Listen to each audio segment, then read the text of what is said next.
Hello everybody and welcome to my channel.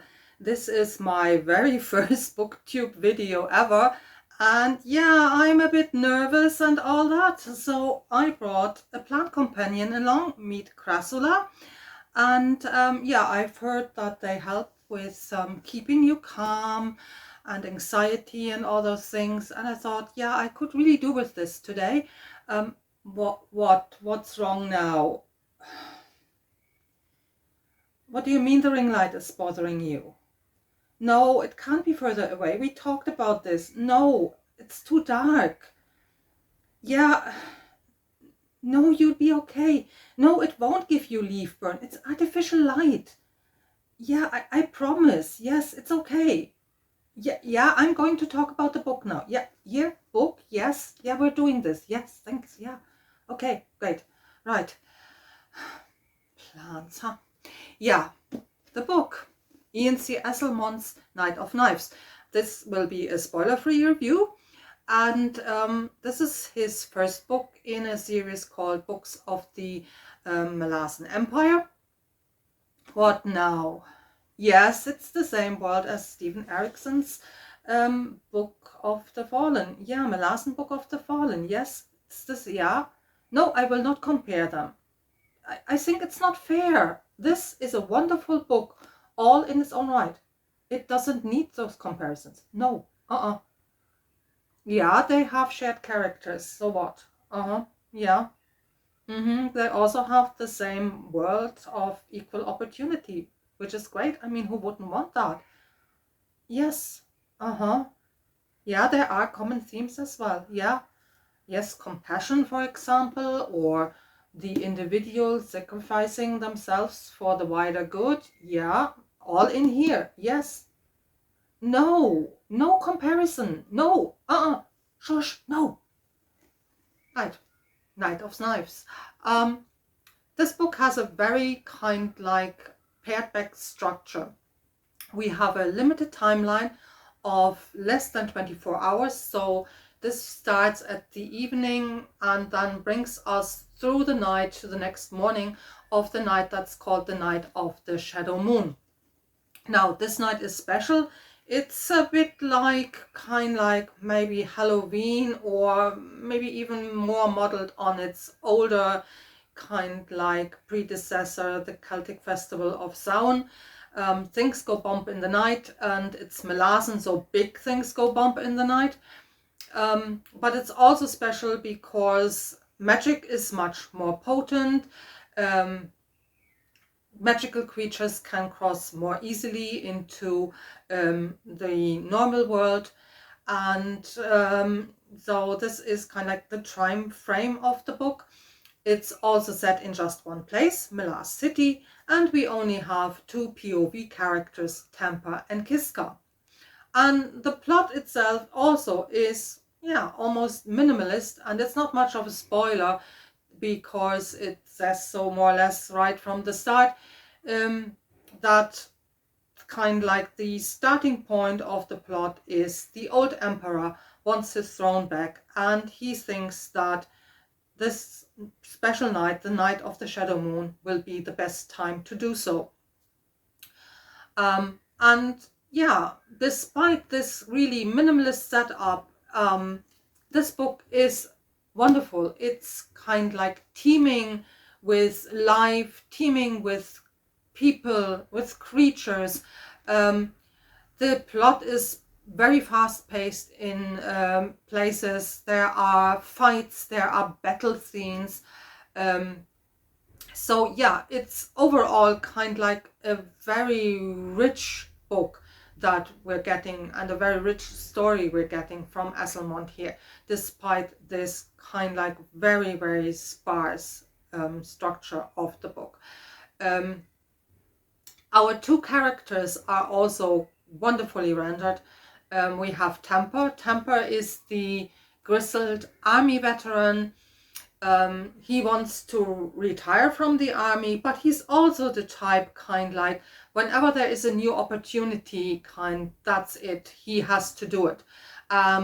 He swears it will be the last time, but yeah, as soon as there is a new opportunity, he jumps straight in again, and it's again the very last one, and on it goes. And he is kind like paired up with Kiska, a young female, a young woman, and her biggest wish is actually to join the Malazan Empire. This is what she wants, to join the army. But what I really liked about Kiska, and also in general how Esslemont writes about women that are ambitious, women that kind of like rise into higher positions, is that it's not a given, it's not automatically easy for them, but that he shows us a little bit how those women get into those positions. And I really like this about the book. I also liked how Esslemont describes women, and in particular the women soldiers. Women as soldiers in the army are common. There is nothing unusual about them, but Esslemont gives us quite a realistic picture when he writes about them. He writes about the calluses on their hands that they get from wielding those weapons. He writes that kind of tells us that they keep their hair relatively short, out of practical reasons mostly, but he does so in a non-judgmental way. It doesn't make them ugly or unusual or anything like that. It's just the way it is. And while this is not necessarily a prominent feature of the book, I really appreciated it. So yeah. So we follow both Temper and Kiska around.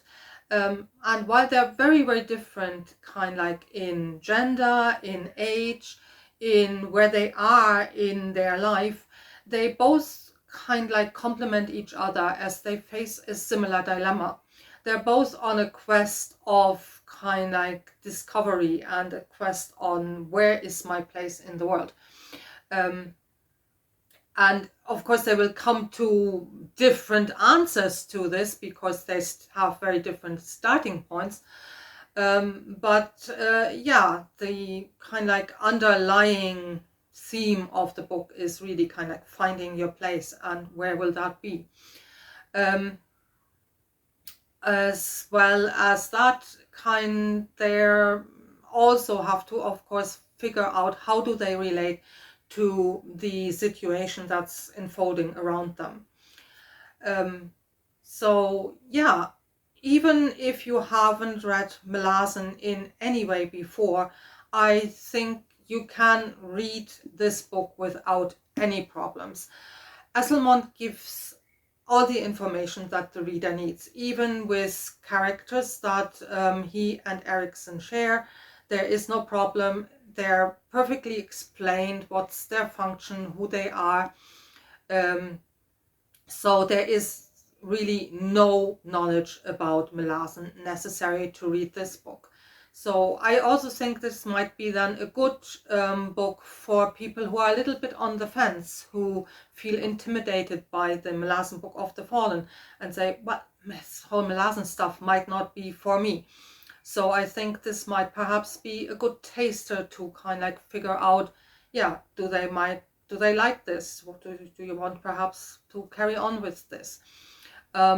And Malazan fans, of course, get everything that is Malazan, and I would say also something extra, because we get places that might not figure in the Malazan Book of the Fallen, and yeah, Esslemont develops his very own unique characters as well, but he also, of course, gives a little bit of backstory about characters that might be familiar to Malazan readers. Okay, thank you for watching, if you're still around. Yes, if you like this video, you know where the like button is. If you might even want to subscribe to this channel, I'd be over the moon delighted. So I'd say go for it. Wildest things have happened on the internet. And I see you hopefully in the next video. Until then, happy reading and all the best.